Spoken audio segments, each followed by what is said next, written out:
Well, here we are continuing our interviews with luthiers all over the world.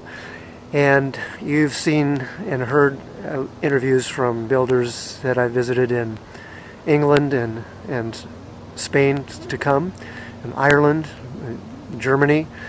Uh, and now we're in a very exotic location. Well, not really. We're here in Santa Barbara, where I live.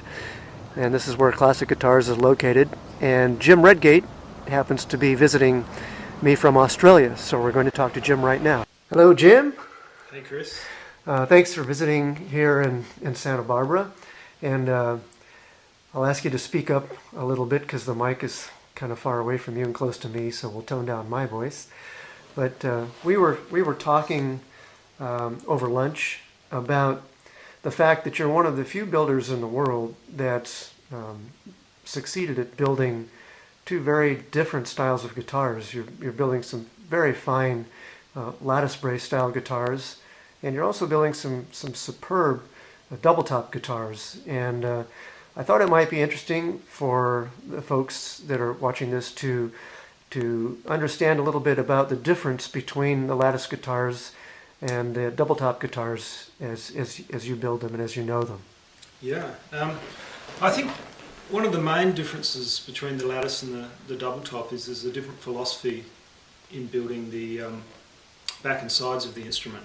So, for example, the lattice guitar is built very much like a speaker enclosure. So the top of the guitar will vibrate and the back and sides of the instrument project the sound. Whereas the double top instrument, the back and sides contribute much more to the sound of the guitar.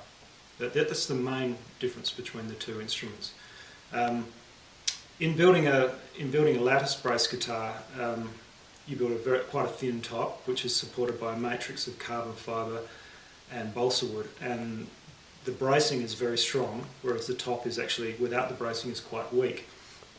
Whereas a double top instrument, the top is very strong and the bracing is minimised on the instrument, so most of the strength is coming from the top itself, and hence you get a sound that's a lot more like a traditional guitar from a double top. You tend to anyway, because the top is thicker overall, more like a traditional instrument, as opposed to a thinner top on a lattice guitar supported by a lot of bracing.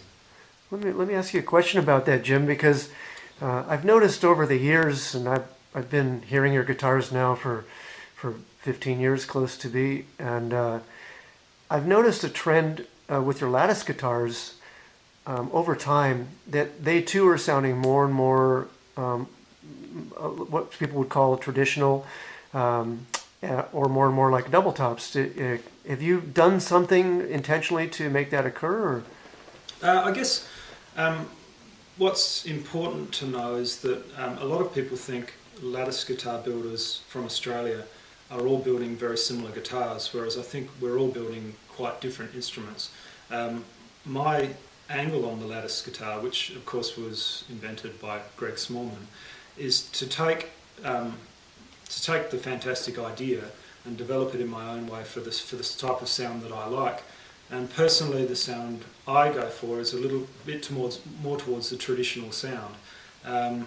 So I tend to steer my guitars that way, and there's various differences between mine and perhaps the typical lattice Australian guitar. If you pick up one of my lattices that I'm building in the last few years, you'll notice straight away that they're much lighter in weight than say a traditional lattice guitar like a Greg Smallman guitar.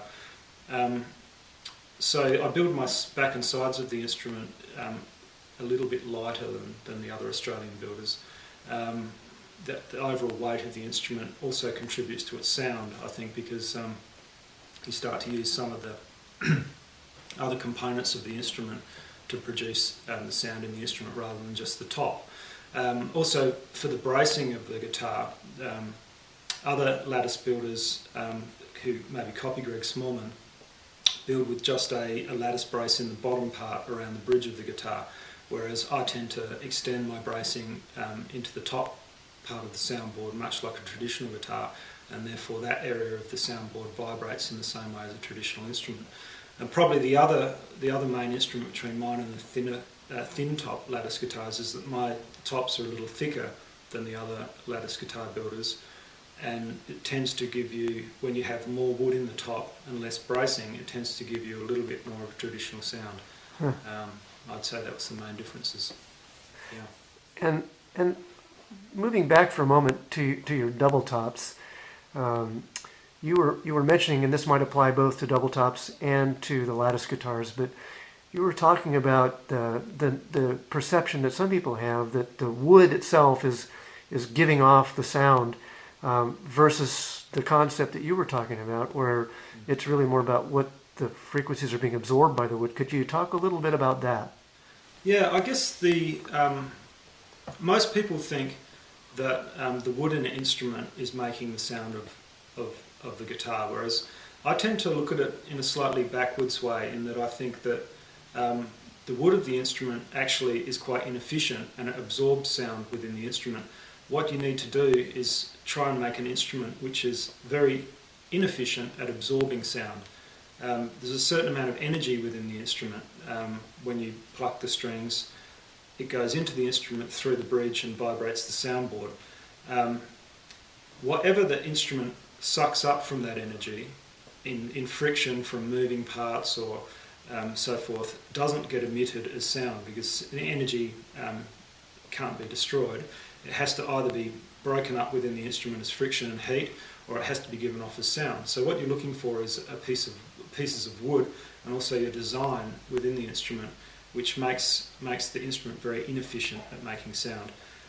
Perhaps a good analogy is if you were to take two pieces of wood and soak one in a bath of water for a few days and pull it out and then tap it. Would that one piece of wood that's wet sound different to maybe a very similar piece of wood that was dry?